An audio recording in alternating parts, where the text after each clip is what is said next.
Merci, Monsieur le ministre. La parole est à Monsieur Stéphane Peu. Merci, Monsieur le Président. Chers collègues, ma question s'adresse à Monsieur le Premier ministre. À première vue, on pourrait y voir un paradoxe. La Seine-Saint-Denis, département le plus jeune de France métropolitaine, vient de payer le plus lourd tribut à la pandémie du Covid-19 avec une surmortalité de près de 130%. Malheureusement, les causes de cette situation sont désormais bien connues.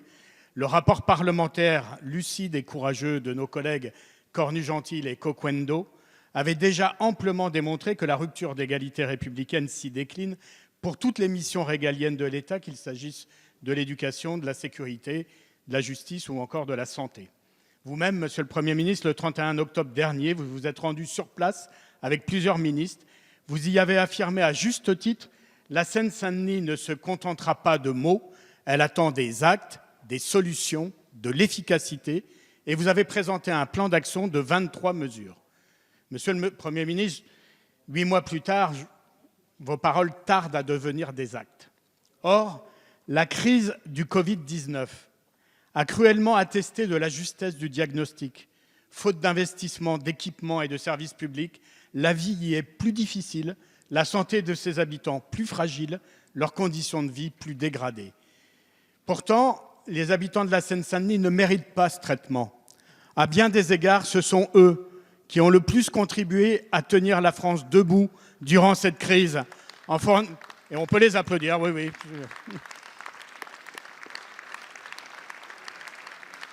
Ce sont eux qui ont le plus contribué à tenir la France debout durant cette crise en fournissant les plus gros bataillons de la première et de la seconde ligne. Et aujourd'hui, ils s'inquiètent. Après avoir été les premiers de corvée, seront-ils les premiers sacrifiés de la crise sociale ? Monsieur le Premier ministre, la Seine-Saint-Denis est en état d'urgence d'égalité. Les mesures que vous avez annoncées ont soulevé certains espoirs. Et ma question est simple, entendez-vous les mettre en œuvre et surtout dans quel délai ? Merci, chers collègues. La parole est à Monsieur le Premier ministre. Merci, Monsieur le Président, Mesdames et Messieurs les députés. Monsieur le député, vous étiez présent, nous étions ensemble le 31 octobre dernier en Seine-Saint-Denis pour l'annonce de ce plan. Ce plan répondait à des interrogations multiples formulées par les habitants de Seine-Saint-Denis, par les parlementaires de Seine-Saint-Denis. Il répondait à un travail qui avait été mené collectivement. Il répondait au rapport que vous avez cité, rapport éclairant, rapport dur, dans le constat qu'il faisait d'une inégalité et d'une fragilité exceptionnelle de ce département depuis longtemps.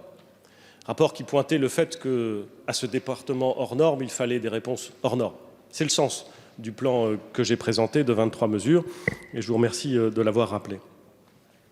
Vous avez raison de dire que le paradoxe entre le département le plus jeune de France métropolitaine et celui qui paye le plus lourd tribut à l'épidémie de Covid, alors même que l'on sait que c'est les populations les plus fragiles et singulièrement les plus âgées qui sont les victimes les plus courantes, malheureusement, de cette maladie. J'ai dit à l'occasion de l'engagement des travaux du Ségur de la santé que la carte des décès correspondait bien trop souvent, bien trop tristement, à une autre carte, celle des inégalités sociales. Et la Seine-Saint-Denis est l'illustration de cette vérité, de la plus grande difficulté d'avoir accès aux soins, de la plus grande difficulté à avoir des politiques de prévention de santé qui sont indispensables, des plus grandes comorbidités, bref, de toute une série de facteurs. Il n'est pas pratique de les décrire ici, mais nous les connaissons et nous les avons identifiés. Le paradoxe n'est donc qu'apparent.